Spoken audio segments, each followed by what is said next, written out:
anything to do with William Shakespeare has to be scrutinized. It undermines things. It's mythical proportions. It's another myth. You're working against two myths instead of one. You have Shakespeare and the Virgin Queen, and they're opposite sides of the same coin. They're both fiction. The Virgin Queen's a good title, but I don't think she remained a virgin. No. I wanted to know more about the person who wrote the plays. Why should he have to have been? Why is there no record? You realize very quickly that they have no idea really how this man came to write the work. I believe it was a collaboration between the three. But look, he was a great scholar, and wrote copiously, as we know. The Earl of Oxford, Edward de Vere, an aristocrat, would not have put his name to words. It was not something that they did. It was a terrifying world. You know, absolutely you couldn't be yourself. And you had to actually pretend to be somebody else in order to write what you wanted to write. He was in the room where it happened. You had to have a special credentials to travel out of England. Oxford got that and put his home base in Venice. Our guy was in Italy. We know that he spoke 5 or 6 languages. Well, should we say Edward de Vere, the Earl of Oxford? You're coming out with it like that. I'm coming out. Well, forget those other guys. They started looking for evidence that Shakespeare had traveled to Italy and they couldn't find it. At the same time, other candidates, like Edward de Vere, the Earl of Oxford, were put forward who had traveled to Italy. That creates a problem. We have a mountain of circumstantial evidence that it had to be the Earl of Oxford who was the real Shakespeare. And so then they started walking it back and saying, well, actually, the plays don't have that much knowledge of Italy. Not true. In those days, you had multiple meanings. And all you have to do is look at those poems a bit carefully, and you can see that they all knew, everybody knew, that Shakespeare was a pseudonym and that Edward de Vere was the principal name behind the name Shakespeare. 10 plays are set all or in part in Italy. For the top English playwright to set most of his plays, aside from the history plays, which is a different story, who would do that?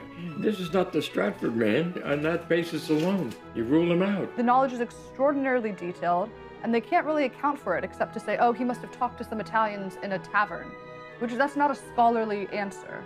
It's just nonsense. The very idea that Shakespeare isn't Shakespeare is annoying enough, but then to say that Shakespeare was an aristocrat and a lord, Exactly. It makes them absolutely furious, because they think, how dare it? We like this idea of someone who came from nowhere, who didn't seem to have any education, but it was just filled with genius. And, just this idea that truth has a signature, like, Edward de Vere's family motto, nothing is truer than truth. I think a lot about Edward because he seems such part of this place. I have never ever put my feelings right on the line with Edward, but I really do feel in my bones that he wrote the plays. There's one thing in Castle Hedingham Church which is a direct pointer to Edward's involvement in the writing of plays. I believe he was Shakespeare. The accumulation of coincidences between his biography and between what we know of the Shakespeare canon, the plays and the poems, is extraordinary. Whoever Shakespeare was, he was obsessed with putting Edward de Vere's life and thoughts in the plays, and particularly in the sonnets. If he's meant to be the Shakespeare, and people often say he is, why are the sonnets dedicated to the Earl of Southampton? Does it really matter that de Vere wrote them and Shakespeare gets the credit? He has to be recognised. Yes. Having said that, he has to take some of the blame. Well, because he buried his name, but he didn't lie. We wouldn't be sitting here. We wouldn't even be talking about this if Vere himself and others around hadn't ensured that the evidence that he was Shakespeare was there. They jolly well ensured that that evidence remained. And you have to search for it. You have to want to have it, the truth, no matter what it is. I don't know why people want to hold on to a lie or a myth.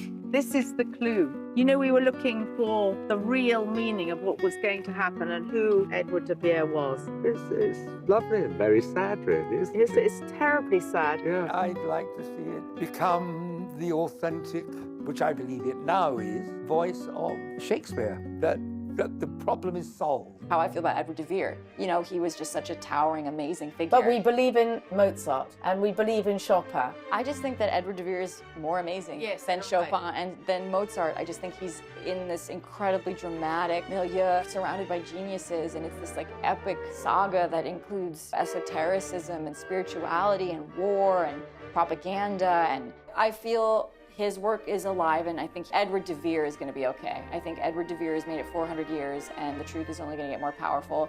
I think Shakespeare can save the world. I believe that. I have to get a coffee. I know. Give me a second. I'm going to get a coffee. The truth will out.